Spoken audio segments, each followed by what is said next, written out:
Mehriban və bağışlayan Allahın adı ilə hər vaxtınız xeyirli olsun uşaqlar. Gecə nağıllarına öyrəşən şirin şəkər gül balalar. Bu axşam da Bahar xala sizə maraqlı bir nağıl hazırlayıb. Əminəm ki, siz də hər axşam Bahar xalanı səbirsizliklə gözləyirsiniz.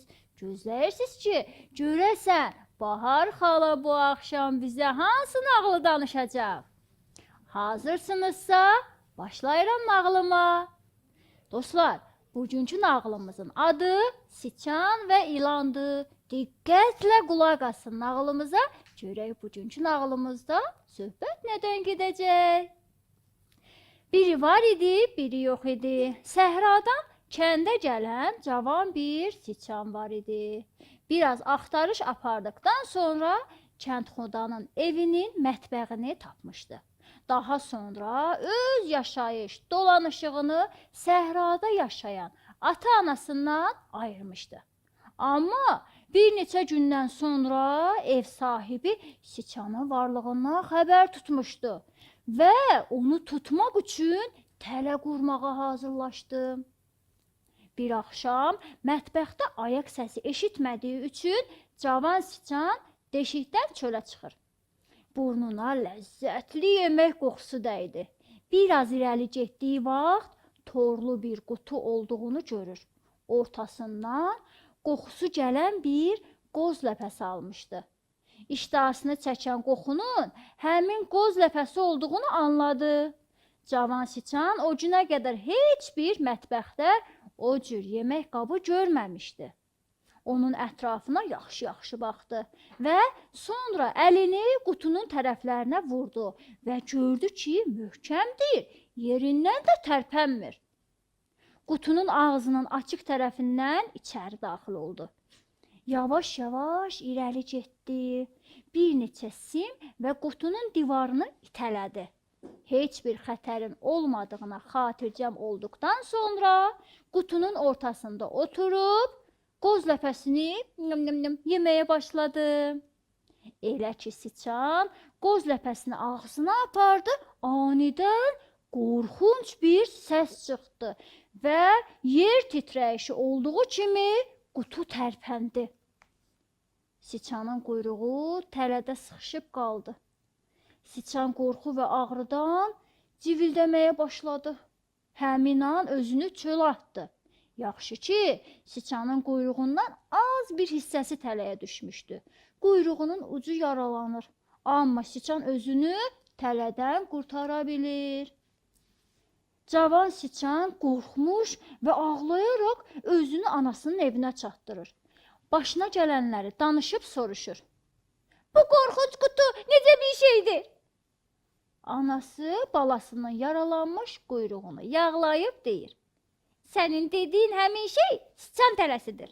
İnsanlar məxsus olaraq dadlı və xoş qoxulu yeməklərdən onun içinə qoyurlar ki, siçanları tələyə salsınlar. Mən sənə demədim ki, bilmədiyin yerlərdə, görmədiyin, tanımadığın şeylərə qarşı ehtiyatlı ol? Cavan siçan dedi. Niyə göstəriş verdin? Əgər mən hər şeydən qorxsam, heç vaxt yaşaya bilmərəm. Həyat xətərlərlə doludur. Əgər bir kəs xətərlərdən qorxmaq istəsə, gərək o zaman ayaqlarını üzü qibləyə uzadıb ölsün. Mən heç vaxt siçan tələsi görməmişdim. Ancaq adını eşitmişdim. İndi hər bir yerdə başqa tələlər görsəm tanıyaram. Anası deyir. Xeyr övladım, hələ siçan tələsini tanımırsan. Siçan tələlər müncürdür. Sən indi onlardan yalnız birini görmüsən. Hər kəs ömrünün axırına kimi hər gün gəlib təzə şeylər görüb öyrənsin. Heç kəs iddia edə bilməz ki, mən bu gündən sonra xəta etməyəcəm. Yaxud deyə bilməz ki, bundan sonra hər şeyi və ya hər kəsi tanıyıram. Amma salamatlıq qənaətdədir. Əgər hazır və bişmiş yeməyə göz yumub Xam buğda, düyü və sadə yeməyə qənaət edərək orada qalsan, xətəri daha az, başı da dinc olarsan. Cavan siçan dedi. Çox yaxşı, minlərlə tələnin olduğunu anladım. Bəs qənaət? Mən buna inanmıram ki, həmişə gərək çalışıb daha yaxşı və xoş həyatı axtarasan. Bir dəfə pişik puskuda durur, başqa vaxtda tələ işi başındadır. Həmişə ki, belə olmur. Dünyanın yaxşı işləri də var. Əmin ol ki, bir daha tələyə düşməyəcəm. Cavan siçan bunları deyib anası ilə sağollaşdı və kəndxudanın evinə doğru yola düşdü. Bir neçə gün orada qaldı. Artıq siçan tələsini tanıdığı üçün ondan uzaq dururdu. Günlərin birində evin divarının arxasından ayaq səsləri gəldi. Həmin günə qədər siçan tələyə yaxınlaşmamışdı. Gələn səslərdən siçan anladı ki, orada nəsə yeni bir xəbər var. Otağın küncündən bir deşik açdı və ambardan başını çıxartdı. Kəndxudanın evinin ambarı gediş-gəlişi az olan böyük bir otaq idi. Digər tərəfdən də oradan bağa gedən bir yol var idi. Ambarla tanışlıqdan sonra siçan asudə və xoş bir həyat tapmışdı. Öz evini bir neçə digər deşiklə birləşdirmişdi. Beləliklə geniş bir evə sahib olmuşdu. Bir tərəfdən mətbəxə, digər tərəfdən də ambar və bağa yolu var idi. Bir müddət rahat şəkildə orada yaşadı. Parça tikələrindən xalça və balınc düzəltmişdi. Deşiyin cuşələrində kiçik ambarlar hazırlamışdı ki, çətin günlər üçün azuqə yığsın. Bəzən bağda gəzir, bəzən ambarda xəlvətdə olan mahnı oxuyur, bəzən də yuvasında dincəlirdi. Artıq xoş güzəranı olan bir siçan olmuşdu. Heç bir qəm qüssəsi də yox idi. Ancaq dünyanın qanunu budur ki, zəhmət və rahatlığı həmişəlik deyil. O gün qorxunc qara bir ilan səhradan qaçıb bağa girmişdi. Ambarda olan ərzaqlardan yeyirdi. İlan siçanın yuvasını gördü. Ora girib uzandı. İlan siçanın yerini bəyəndi və orada yatdı. Siçan boylanıb ilanı öz yatağında yatmış halda gördü. Siçan çox qorxdu və ilana yaxınlaşmağa cürət etmədi. Səbr etməkdən başqa da çarəsi də yox idi. Bir saat orada səbr etdi. Nəhayət, ilan yuxudan oyanıb ambara tərəf yola düşdü. Siçan bir düyü kisəsinin arxasında gizləndi. İlan da oradan bağa tərəf yola düşdü. Bu zaman siçan içəri daxil oldu.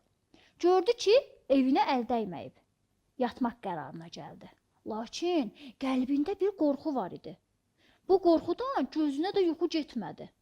Qorxusu da yersiz deyildi. Çünki bir saatdan sonra yenidən ilanın xış-xış səsi gəlməyə başladı.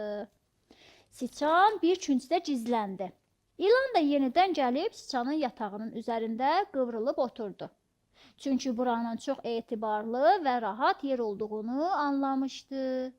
Həm bağın yaxınlığındadır, həm yemək boldur, həm də yuva təhlükədən amandadır. Onun istəyi bu idi ki, həmişə orada qalsın. Siçan vəziyyəti belə gördükdə anasının evinə getdi. Baş verən hadisələri anasına danışıb ondan kömək istədi. Siçanın anası dedi: Nəzərimcə ayağını yorğanından çox uzatmısan. Cəmaata çox zülm etmisən. Allahın istəyi belədir ki, zülm evi abad qalmaz. Məncə gərək cəmaata etdiyin əziyyətlərdən tövbə edəsən və evi ilanın ixtiyarında qoyasan. Bu dəfə başqa bir yerdən özünə yuva düzəlt, cəmaatın ambarına əl uzatma və qənaətlə yaşa. Siçan dedi: Yox anacan, heç bir zülm etməmişəm. Nə bir kəsi öldürmüşəm, nə bir kəsin evini xarab etmişəm, nə bir kəsin malını aparmışam, nə də bir kəsə əziyyət yetirmişəm. Məgər mənim bu qarnımdan başqa bir qarnım da var? Məgər bir siçandan daha çox yeyirəm? Siçanın anası dedi: Olan hər bir şeyə bəla yetişib. Gərək onu düzəldəsən. Əgər bizim gəlib ilanla döyüşməyimizi istəsən, bu ağılsızlıqdır. 100 siçan bir ilanla bacara bilməz. Düşmən güclü olduğu zaman gərək sən səbr edəsən ki, onun başına bəla gəlsin. Siçan cavab verdi.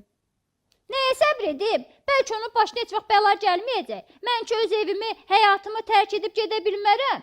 Əgər belə olsa, onda sabah bütün ilanlar siçanların evlərini viran qoyacaqlar. Mən ya ölümümlə mənim olanı ona verəcəyim, ya onu oradan qovacağam, ya da həmin evi onun başına yıxacam. Siçanın anası dedi. Doğru deyirsən. Mən də istərdim ki, sənin qəlb və cürətini sınayım. Amma o ilanı gərək ev sahibə zərər yetirsin. Sən öz canını təhlükəyə atmamalısan.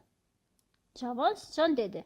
Mən ki gedib öz evimi sahibimə göstərə bilmərəm. O mənim də düşmənimdir. Siçanın anası dedi. Xeyr, siçan düşmənliyi ilan düşmənliyindən fərqlidir. Siçan cəmaatın yalnız aş və çörəyinə zərər vurur. Amma ilan onların canına xətər yetirir. İnsanlar həmişə zəif düşmənləri yola verir ki, güclü düşməni aradan aparsın. Mən sənə demirəm ki, get ev sahibi ilə dost ol, qəlbindəkiləri onunla paylaş. Sən bacardığın qədər ilanın varlığını bağbana göstər ki, o ilanı məhv etsin. Amma yenə də ilk növbədə gərək ilana nəsihət edəsən. Əgər çıxıb getsə yaxşı olar. Getmədiyi təqdirdə canını xətərə salarsan. Cavan siçan dedi. Anladım. Elə bunun üçün gəlmişdim ki, məsləhət alıb düzgün yolu tapım. Buna görə də özümü hələ ilana göstərməmişəm. İndi gedirəm, gücüm olmadığı üçün nəsihət ya ağılla onun şərini özümdən uzaq edim. Siçan axşam anasının evində qaldı. Bütün fikrini cəm edib, sübh tezdən cəld yola düşdü. Evə çatdığı zaman ilan keçə bilməyəcəyi bir deşikdən baxdı. Gördü ki, ilan yataqda yatıb. Siçan onu çağırıb dedi. Ey ilan, olduğu yerdə rahat ol. Bir neçə kəlmə sözüm var, eşit. Əgər cavabın olsa, de ki, nə edəcəyini bilim. Siçanın səsini eşidən ilan orada öz gücünə güvənərək, məğrurcasına məsxərə edərək cavab verdi. İndi dur, gəl. Gör, cənab siçan bizə maneçilik törədir. Yaxşı, göstərişlərinizi buyurun. Siçan dedi. Ey qüdrətli ilan, yatdığın o yer mənim evimdir. Sən dünən uzaq yoldan gəlmişdin. Mən elə güman etdim ki, qonağımsan. Biz eyni cinsdən olmadığımıza görə eyni evdə yaşaya bilmərik. Buna görə də xahiş edirəm. Evimi mənim öhdəmə qoyub başqa yerə gedəsən. Çünki hamının öz evində rahat asayiş içində yaşamaq haqqı var. İlan gülərək cavab verdi. Əcəb, əcəb. Bu cümlələri hansı kitabdan oxuyub götürmüsən? Sən bir bu yarım qarışlıq siçana bax. Gör necə də böyük-böyük danışır. İndi isə cavabını eşit. Ey bacarıqsız siçan, bu yatdığım yer mənim öz yerimdir. Nə qədər ki ömrüm var, burada qalacağam. Sənin kimi qorxaq siçanlardan bezmişəm. Sən gərək 2 ayaqda borc alıb buradan uzaqlaşasan. Siçan narahat olub dedi. Ey, cəmaata əziyyət verən ilan, mənim səninlə zarafatım yoxdur. Mən sənə deyirəm ki, uzun müddətdir burada zəhmət çəkib, özümə ev, yuva düzəltmişəm. İndi də istəyirəm, evimdə rahat olum. Sənin ki, işin həmişə sancmaq və insanları dişləməkdir. Haqqın yoxdur mənə zəif deyəsən. Sən buradan getməlisən. Əgər getməsən, sənin gürünü qara edərəm. İlan cavab verdi. Yaşayıb bunu da gördük ki, siçan bizə cəmaata əziyyət verən deyir. Məgər sənin oğurluqdan başqa bir hünərin var? Yoxsa bu ev sənə atandan miras qalıb? Yaxud kiməsə bir iş görmüsən, bunun müqabilində bu ev sənin olub. Çox danışdın, bir loğmalıq canın var. Əgər dava etmək istəyirsənsə, o qapıdan çölə çıx. Cəsarətini büküb, ovucuna qoyum. Siçan dedi, indiki sözümü ciddi qəbul etmirsən? Bəli, səninlə davam var. Amma bu deşiyin içində deyil. Əgər sən qorxmursansa, o zaman sabah zöhrdən sonra bağın ortasına gəl. O vaxt bağda heç kim olmur. Söyüd ağacının yanına gəl ki, orada əlbəyaxa döyüşək. İlan cavab verdi. Çox yaxşı, bu hesaba alınacaq sözdür. İndi get, 100 siçan yığ ki, özünlə gətirəsən. Səhər siçan gedib bir küncdə gizləndi. İlan da zöhrdən sonra gəlib, söyüd ağacının altında siçanı gözləməyə başladı. Hava çox isti idi. Günəş hər tərəfə saçırdı. İlan hər nə qədər gözlədisə, siçandan bir xəbər olmadı. Yarım saat, 1 saat keçdi, amma siçan gəlmədi. İlan öz-özünə dedi, təbii ki, siçan qorxduğu üçün gəlməyib. Yavaş-yavaş ilanı yuxu tutdu və elə oradaca söyüd ağacının altında yatdı. Siçan küncdə oturub fürsət axtarırdı. Bağban nahar yeməyini yeyib, bağın bir küncünə çəkilib, qoz ağacının altında yatdı. Elə ki, bağban şirin yuxuya getdi, siçan yavaş-yavaş bağbanın qarşısına gəldi. Anidən sinəsinə tullanıb qaçdı. Bağban yuxudan ayıldı, amma bir şey görmədi. Öz-özünə belə dedi. Ola bilsin ağacdan bir yarpaq düşüb, ya da yuxu görmüşəm. Bağban yenidən yatdı. Elə ki, bağban yuxuya getdi, siçan yenidən gəlib onun sinəsinə hoppandı. Bu səfər özünü göstərib qaçdı. Yenidən bağbanı yuxudan oyatdı. Bağban siçanın əlindən əsəbləşib ayağa qalxdı. Qalın və uzun bir ağac əlinə götürüb uzandı. Özünü yuxulamış kimi göstərdi ki, siçan bu səfərdə gəlsə, onu öldürsün. Bağban yenidən özünü yuxuya vurdu, sanki yatıb. Siçan bu səfər bağbanın ayağına tərəf gəlib, ayağını qıdıqladı. Elə etdi ki, bağban onun qaçdığını görsün. Siçan biraz qaçıb dayandı, bağban ayağa qalxdı. Siçan həmin vaxt söyüd ağacı tərəfə qaçdı. Bağban da qəzəbli halda onun ardınca qaçdı ki, siçanı vursun. Siçan qaçıb söyüd ağacına çatır. Elə ki, bağbanın gözü ilana sataşır, siçan qaçıb yuvasında gizlənir. Öz-özünə deyir, indi buyurun, cənab ilan. Bağban da yatmış ilanı bir neçə ağac zərbəsi ilə öldürdü. Öldürdüyü ilanı da ağacın altında bastırdı. Bundan sonra rahat bir şəkildə öz yerinə qayıtdı ki, etibarlı şəkildə yatsın. Gələ-gələ öz-özünə deyirdi. Məni yuxudan oyadan siçan deyildi. O bir mələk idi, canımı ilanın şəhərindən qurtardı. Bu hadisədən sonra artıq mətbəxdə də siçan tələsi qoyulmadı. Bəli, əziz uşaqlar, bugünkü nağılımız da bu qədər. Əminəm ki, nağılımızı yenə bəyəndiniz. Yerinizə girin, mışıl-mışıl yatın. Sağ olun, salamat qalın. Gecəniz xeyrə qalsın.